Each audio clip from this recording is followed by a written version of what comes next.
মার্কিন president Donald Trump ক্ষমতা লাভের পর আওয়ামী লীগের যে সকল নেতা এবং কর্মী দেশে দেশের বাইরে পালিয়ে রয়েছেন, আত্মগোপনে রয়েছেন বা নিরাপদ জায়গাতে রয়েছেন কৌশলগত কারণে অথবা ভয়ে, তাদের সকলের মধ্যে রীতিমতো খুশির বন্যা বয়ে যাচ্ছে। এই খুশির নেপথ্যে রাজনৈতিক কারণ রয়েছে, কূটনৈতিক কারণ রয়েছে, আর নিজেদের যে দুর্ভোগ দুর্দশার কারণে তাদের মস্তিষ্কে যে সকল কল্পনা তৈরি হয়েছে, যেটিকে আমরা ইলিউশন বলি, সেই কারণেও হচ্ছে। এখন আমরা বাংলাদেশে যারা আছি তারা কি এই আওয়ামী লীগের খুশির বন্যা, এই বন্যাকে কগনিজেন্সে নেব কিনা? অবশ্যই খুশির এই বন্যাকে কগনিজেন্সে নিতে হবে। এবং আমরা যদি এই বিষয়গুলোকে তাচ্ছিল্য করি তাহলে আমাদের অনেক সম্ভাবনা নষ্ট হয়ে যাবে। এবং আওয়ামী লীগ যেটি কখনো করার জন্য কল্পনাও করছে না অনাগত দিনে, আমরা সেই সুযোগগুলো তাদেরকে করে দেব। মূল ব্যাপার হলো, আপনার যদি একটা মনস্তাত্ত্বিক বিষয়ে প্রস্তুতি থাকে যে আপনার প্রতিপক্ষ কি করতে পারে, যেমন ধরুন একটি গোখরা সাপ, তাকে দেখা মাত্র আপনার এবং আমার হৃদকম্পন বন্ধ হয়ে যায়। এবং আমরা যেটা দেখি যে সাপের কামড়ে যত লোক মারা যায় তাদের শতকরা 90% হার্ট অ্যাটাকে মারা যায়। অর্থাৎ সাপ শুধু ফোঁস করেছে অমনি চিত হয়ে পড়ে যাই আমরা। কিন্তু আবার সাপ দংশন করে, ধরুন 10 ভাগ সাপ দংশন করে, এর মধ্যেও দেখা গেল যে দ্বিতীয় দফায় হার্ট অ্যাটাক হয় 90 ভাগ। অর্থাৎ ওই সাপগুলো থেকে বিষহীন সাপ, তাদের কোনো বিষ নেই, কিন্তু কামড় দিয়েছে সাপে, রক্ত বের হয়েছে, মুহূর্তের মধ্যে সে হার্ট অ্যাটাক করে মারা যায়। অর্থাৎ আপনাকে শুধু ফোঁস করেছে, 100 জনের মধ্যে 90 জন এখানে মারা যায়, আর বাকি যে 10 জন, সেই 10 জনের মধ্যে আবার 9 জন মারা যায় কামড় খেয়ে, যেগুলো নির্বিষ সাপ, সাপের কোনো বিষ নেই, শুধুমাত্র 1 ভাগ সাপের বিষ আছে। তাহলে বোঝার চেষ্টা করুন যে মানুষের যে মনস্তাত্ত্বিক বিষয়গুলো কি। এখন আমাদের এই দেশে ধরুন যারা সমন্বয়ক, যারা ক্ষমতায় আছেন, যারা বাইরে আছেন, আপনি তাদের চেহারা স্রোত, বডি ল্যাঙ্গুয়েজ, তারপরে শেষে তাদের এডুকেশন, ফ্যামিলি ব্যাকগ্রাউন্ড সব কিছু দেখেন যে এরা আমাদের সমাজের বেশিরভাগই নিম্নবিত্ত পরিবারের এবং সর্বোচ্চ নিম্ন মধ্যবিত্ত পরিবারের, ইনক্লুডিং আসিফ নজরুল সহ। ডক্টর আসিফ নজরুল বা অন্যান্য যারা আছেন, মানে আমাদের সমাজের এলিট যে সোসাইটি বলতে যেটি বোঝায়, এটি এই বর্তমানে যারা আছেন তারা কেউ নন, সবাই বড়জোর মধ্যবিত্ত পরিবার থেকে এসেছেন। ডক্টর মোহাম্মদ ইউনূস ধনী হয়েছেন, কিন্তু তার যে জীবনের যে শুরুটা, তার বাবা, তার দাদা, আপনি সেখানে দেখবেন যে অন্য যে পরিবারগুলো যারা পারিবারিক আভিজাত্য ক্লেম করে, আমার বাবা অমুক, আমার দাদা অমুক, ঠিক সেই জায়গাটায় এই বর্তমানে কেউ নেই, কিন্তু পুরো দেশটা কিন্তু তারা চালাচ্ছে। আর ঠিক আগস্ট মাসের আগে ডক্টর মোহাম্মদ ইউনূস যদি কোনো একজন শক্তিশালী মন্ত্রী, সংসদ সদস্য, এমনকি ডক্টর মোহাম্মদ ইউনূসকে যদি major general Ziaul Hasan phone করতেন, ডিজিএফআই এর কোনো কর্নেল ফোন করতেন, মুহূর্তের মধ্যে গ্রামীণ ব্যাংক ভবন কিংবা গ্রামীণ সেন্টার যেটা রয়েছে সেটা, বা ওনার যে জায়গাগুলো রয়েছে সেখানে কান্নার রোল পড়ে যেত। এর কারণটা হলো কি, মানুষ তো একই, কিন্তু ওই সময় তার আত্মবিশ্বাসটা ছিল না। আবার এখন দেখুন, ডক্টর ইউনূস তো দূরের কথা, আপনি উপদেষ্টাদের কথা বাদ দেন, সামান্য যারা একেবারে সমন্বয়কদের সমন্বয়ক, মানে সমন্বয়কও নন, এখন অনেকে সমন্বয়ক হয়ে গেছেন, তারা বড় বড় মন্ত্রী, এমপি, আওয়ামী লীগের সাবেক, তাদের বাড়িঘর তল্লাশি করছেন, ডলার কয়টা আছে, পিস্তল কয়টা আছে, সেই লোক অসুস্থ কিনা, একজন বাসায় গেল, দেখা গেল যে তিনি পঙ্গু হয়ে শুয়ে আছেন, তো সে কি পঙ্গু না যাকে বলা হয় ভান করছেন, এটা দেখার জন্য হয়তো তাকে একটা ধাক্কা দিল। তারপরে শেষে অনেক লোক পার্কিনসে ভুগছেন, অনেক রুগী আওয়ামী লীগের, তো সেটা তারা ডাক্তার হিসেবে তদারক করছে। তো এই যে তাদের যে কর্মকাণ্ড, এটাকে আপনি কি বলবেন? শুধুমাত্র কনফিডেন্স যে তারা এখন ক্ষমতাধর। তো এখন ওই কনফিডেন্সের কারণে আমরা এই সময়টাতে আওয়ামী লীগ বলেন, জামাত বলেন, বিএনপি বলেন, যত এই রাজনীতির যে সমীকরণটা তৈরি হয়েছে, কেউ তার আত্মবিশ্বাস হারিয়েছে, আস্থা হারিয়েছে নিজের প্রতি, অন্যের প্রতি নয়। সে কিন্তু প্রতিপক্ষকে ভয় পাচ্ছে না। এখানে বিএনপি জামাতকে ভয় পাচ্ছে। এখানে জামাতের কোনো গুরুত্বই নেই বিএনপির কাছে। মূলত বিএনপির যে নিজেদের যে আস্থা, সে আস্থার জায়গাতে সে মনে করছে আমি এমন কিছু করছি লোকজন আমাকে পছন্দ করছে না, এমন কিছু করছে জামাত যেটা জামাত আমার চেয়ে এগিয়ে যাচ্ছে। আবার জামাত মনে করছে যে তারা বিএনপির বিরুদ্ধে কথা বলছে এই কারণে যে তারা মনে করছে যে বিএনপির এমন কিছু আছে যেটা জামাতের নেই। তো মূলত আমাদের ক্ষেত্রে যে সমস্যাটা হয় নিজের মধ্য থেকে, অর্থাৎ আমরা নিজে আত্মবিশ্বাস হারিয়ে ফেলি। আর যে সফলতাটা আসে সেটা হলো আমরা যখন সেই আত্মবিশ্বাসটা পেয়ে যাই, এবং সেই আত্মবিশ্বাসের ফলে যে পরিবেশ পরিস্থিতি তৈরি হয় সেই পরিবেশ পরিস্থিতির কারণেই যুদ্ধের জয় পরাজয় নির্ধারিত হয়। তো কাজেই আওয়ামী লীগের ৩৫% লোক তারা যে কোনোভাবেই যদি আত্মবিশ্বাস ফিরে পায়, তাদের মধ্যে যদি আনন্দ দেখা যায়, উল্লাস দেখা যায়, এই বিশাল জনশক্তি যদি কোনো মতে রাস্তায় নেমে আসে, কথা বলে, আপনি তার সামনে দাঁড়াতে পারবেন না। আবার এই বিশাল শক্তি কেন, তার চেয়ে বড় শক্তিকে যদি আপনি মোরালি, মেন্টালি, অর্থাৎ নৈতিকভাবে, মানসিকভাবে পর্যদস্ত করতে পারেন, তাদের মধ্যে একটা ভয় ছড়িয়ে দিতে পারেন, তাহলে আপনি কোনো রকম ব্যারিকেড তৈরি করার দরকার নাই, কোনো কারাগার তৈরি করার দরকার নাই, কোনো বন্দুক বোমাগুলি কোনো কিছু দরকার নেই। তাদের সেই মেন্টাল যে স্ট্রেংথ, ওটাকে আপনি ধ্বংস করে দিলেই যথেষ্ট, এবং সেই কাজ করার জন্য আপনাকে কৌশল শিখতে হবে, বুঝতে হবে, এবং আওয়ামী লীগ যে বিষয়গুলো নিয়ে খুশি হচ্ছে সেই বিষয়গুলো নিয়ে বেশি বেশি আলোচনা করে ওগুলো যে খুশির খবর নয়, এই বিষয়গুলো আপনাকে বুঝতে হবে এবং আওয়ামী লীগকে বোঝাতে হবে।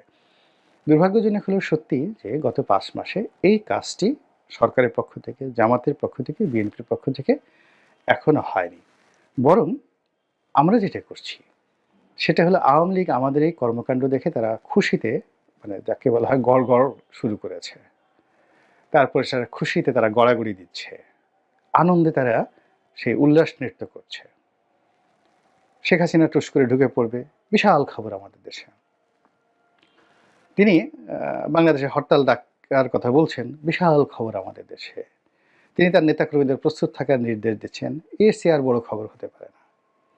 এমনকি বাহাউদ্দিন নাসিম, জাহাঙ্গীর কবির নানক, কিংবা সাবেক স্বরাষ্ট্রমন্ত্রী আসাদুজ্জামান খান কামাল, খালিদ মাহমুদ চৌধুরী, তারপরে সেই নিঝুম মজুমদার, ওনাদের যে সকল সোশ্যাল মিডিয়াতে যারা কাজ করতেন, নিঝুম মজুমদার, আরিফ জেতিক, তারপর ধরুন সুলতানা রহমান, সাংবাদিক সুলতানা রহমান, ইন্ডিপেন্ডেন্ট একসময় ছিলেন।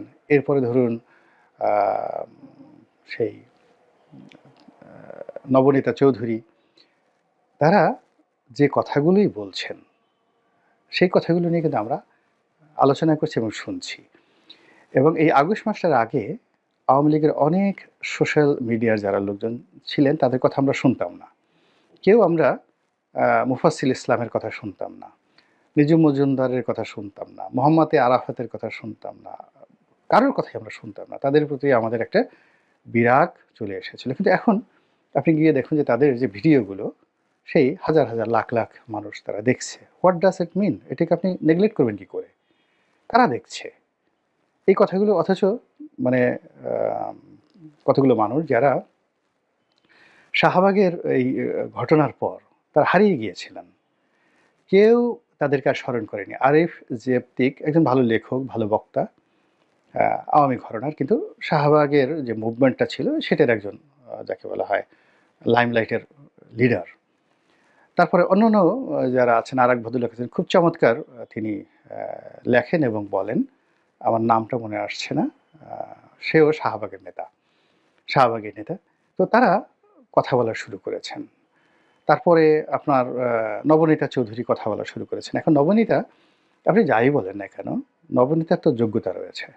তো তো নবনীতা যদি কথা বলেন, সামিয়া রহমান যদি কথা বলেন, সামিয়া জামান যদি কথা বলেন, যারা এখন নিরাপদ আশ্রয় আছেন, তাদের অডিয়েন্স আছে, তারা কথা বলতে জানে এবং ওই সমপর্যায়ের বক্তা। ইভেন আপনি দেখেন শারমিন, আমি জানি না ডিবিসি নিউজে ছিল শারমিন, তো তিনিও এখন টকশো হোস্ট করছেন, টকশো হোস্ট করছেন এবং তিনি কথাবার্তা বলছেন। প্রচুর দর্শক, প্রচুর দর্শক। আপনি খালিদের কথা চিন্তা করেন, ডয়েজ ভ্যালিতে যিনি ছিলেন খালিদ, তো তিনি কথা বলছেন এবং তার কথা মানে প্রচুর মানুষ শুনছে।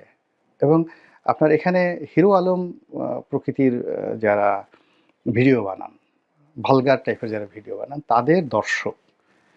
তাদের দর্শক আর ধরুন হিরো আলমের একটা ভিডিও হলো 1 কোটি দেখলো, জাস্ট 1 কোটি লোক দেখলো। তো এই 1 কোটি লোকের যদি আপনি ওজন করেন, হিরো আলমের 1 কোটি লোক, সেটার ওজন যদি হয় 1 তোলা। আর নুরুল কবির সাহেব একটা ভিডিও তার নিউ এজ থেকে তিনি ছেড়েছেন, যেটার দর্শক ধরুন 2 লাখ। তো সেই 2 লাখ দর্শক নিউ এজের নুরুল কবির সাহেব সাক্ষাৎকার নিয়েছেন ডক্টর মোহাম্মদ ইউনূসের। এই 2 লক্ষ লোকই দেশ চালাচ্ছে। এই 2 লক্ষ লোকের মনোমস্তিষ্কে নুরুল কবির সাহেবের যে সাক্ষাৎকারটি, এই সাক্ষাৎকারটির যে গুরুত্ব, ওয়েট, এটি কিয়ামত পর্যন্ত যদি হিরো আলম ভিডিও করতে থাকেন কোনো একটা বিষয় নিয়ে এবং ওনার যদি কিয়ামত পর্যন্ত প্রতিদিন 1 কোটি করে লোক দেখে, তবুও নুরুল কবিরের ওই 2 লাখ লোকের সমান হবে না। যেভাবে পৃথিবীর সমস্ত কয়লা এক করলে আপনার একটা কোহিনূর পাথরের সমপর্যায়ের হবে না, মূল্য, গুরুত্ব এবং সম্মানের দিকে, তদ্রূপ এরকম। তো এখন খালিদ যে কাজ করছেন ঠিকানাতে, খালিদ মহিউদ্দিন, কিংবা নবনীতা যে কাজগুলো করছেন, আরিফ যে কাজগুলো করছেন, কিংবা মুফাসসিল ইসলাম যে কাজগুলো করছেন, এখন তাদের যে দর্শকগুলো, সেই দর্শকগুলো, তাদের যে মান, তাদের কোয়ালিটি, তারাই দেশ চালাচ্ছেন, তারাই সিদ্ধান্ত নিচ্ছেন। এবং খালিদের কোনো কথা বা নুরুল কবিরের কোনো কথা, এই কথাগুলো নিয়ে কেউ আলোচনা করছে না, কিন্তু কলম কাজ করছে, বডি কাজ করছে, মাইন্ড কাজ করছে, যারা ডিসিশন মেকার তাদের। আর অন্যান্য যারা আছেন উত্তেজিত হচ্ছেন, ভয় পাচ্ছেন। এখন সেফায়েতুল্লাহ সেফুর সাহেবকে সবাই ভয় পাচ্ছেন। কেন ভয় পাচ্ছেন? বিকজ তিনি যদি আমার বাপ মা তুলে গালাগালি করেন, আমার মাকে তুলে একটা গালি দেন, একটা বাজে কথা বলেন, টেলিফোনে একটা কথা বলেন। তো এই জন্য হয় কি, সেফায়েতুল্লাহ সেফুর সঙ্গে যদি আপনি অন্য যাদের রয়েছে তাদেরকে কল্পনা করেন, তাহলে হবে না। তো আওয়ামী লীগ যেটা হচ্ছে, আওয়ামী লীগ কিন্তু বসে নেই। আওয়ামী লীগ বসে নেই, তারা কাজ করছে। আপনি দেখুন তাদের সব লোক দেশের বাইরে যারা আছেন, তারা কিন্তু মুখ খুলছে, কথা বলছে। এবং এখানে একটা বিষয় বুঝতে হবে যে জনপ্রিয়তাটা কি আর জনমতটা কি। তো আওয়ামী লীগ তার লোকের মধ্যে জনপ্রিয়, বিএনপি তার লোকের মধ্যে জনপ্রিয়। জনপ্রিয়তা একটা ভিজুয়াল জিনিস, এটা দেখা যায়। আর জনমতটা হলো যে আপনার জন্য সে জীবন প্রাণ দিয়ে দেবে, যে লোকগুলো আপনাকে সমর্থন করবে, এটা হলো জনমত। আওয়ামী লীগ জনপ্রিয় আছে তাদের দলের মধ্যে। এখানে যেদিন 5ই আগস্ট, 6ই আগস্টও আওয়ামী লীগের জনপ্রিয়তা আওয়ামী লীগের মতোই ছিল। অর্থাৎ আওয়ামী লীগের একটা লোকও অজনপ্রিয়, মানে তার নিজেদের মধ্যে অজনপ্রিয় হয়নি। কিংবা একেবারে শেখ হাসিনার সর্বোচ্চ ক্ষমতার দিনও জামাতের জনপ্রিয়তা কমেনি। জামাতের লোকে জামাতের ভালোবাসে, কিন্তু জনমত যেটা, সেটা একটা ডিফারেন্ট জিনিস। তা আওয়ামী লীগ এখন জনমত গঠন করার চেষ্টা করছে। আর সেই জনমত গঠনের যে প্রক্রিয়া, সেই প্রক্রিয়ার মধ্যে যদি তাদের মধ্যে ইন্টিগ্রিটি থাকে, আত্মবিশ্বাস থাকে, খুশি ভাব থাকে এবং প্রতিপক্ষকে ব্যস্ত রাখার যদি কৌশল তারা অবলম্বন করতে পারে এবং প্রতিপক্ষকে রাগিয়ে দিতে পারে, আওয়ামী লীগ কিন্তু উইন করবে। তো এই কারণেই ডোনাল্ড ট্রাম্পের ক্ষমতা লাভের পর আওয়ামী লীগের যে খুশির বন্যা, এটাকে আপনি নেগলেক্ট করতে পারেন না এবং করাটা ঠিক হবে না। এটি হলো প্রথম সাইকোলজিক্যাল ম্যাটার, যে তারা কনফিডেন্ট হয়ে যদি রাস্তায় বের হয়ে পড়ে, একটা কথা বলে, একটা কাজ করে, ওটা মোকাবেলা করা যাবে না। বিকজ 15 বছর যাবৎ আমরা তাদেরকে ভয় করতে শিখেছি। রাতারাতি আপনার ধরেন রয়্যাল বেঙ্গল টাইগার শুয়ে আছে, আপনি মনে করলেন একদম মরে গেছে। তা আপনি হাজারখানি লোক সেটা দেখার জন্য গেলেন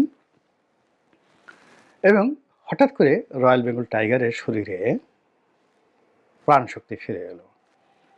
খালি সে যদি নড়া দেয় একটু, জাস্ট ঘাড়টা উঁচু করে একটু জিহ্বাটা বের করে একটু হা করে, আর কিছু করার দরকার নাই। একটু বোঝার চেষ্টা করুন তো, ১,০০০ লোকের মধ্যে কয়জনের হার্ট অ্যাটাক হবে, কয়জন দৌড় দেওয়ার সুযোগ পাবে, কয়জন চিত হয়ে পড়বে, এবং কয়জন কে কার কলার ধরে ওই বাঘের উপর ফেলে নিজে বাঁচার জন্য পালাবে। This is human psychology. তো এখন ডোনাল্ড ট্রাম্পের এই যে আগমনে যে খুশির বন্যা, সেই খুশির বন্যার যে কারণ, সেই কারণ কূটনৈতিক অঙ্গনে আছে, আঞ্চলিক রাজনীতিতে আছে, ভারতের সঙ্গে আমেরিকার সম্পর্কের বিষয় আছে, ব্যক্তিগত বিষয় রয়েছে। এবং ডোনাল্ড ট্রাম্প ব্যক্তিগত সম্পর্ককে, এবং উনি দেখেন যে সমস্ত লোকজনকে নিয়োগ দিয়েছেন, একটা খ্যাপাটে এবং পাগলাটে প্রকৃতির রাজনীতিবিদ, ড্যাম কেয়ার, এবং এইবার তার শেষ।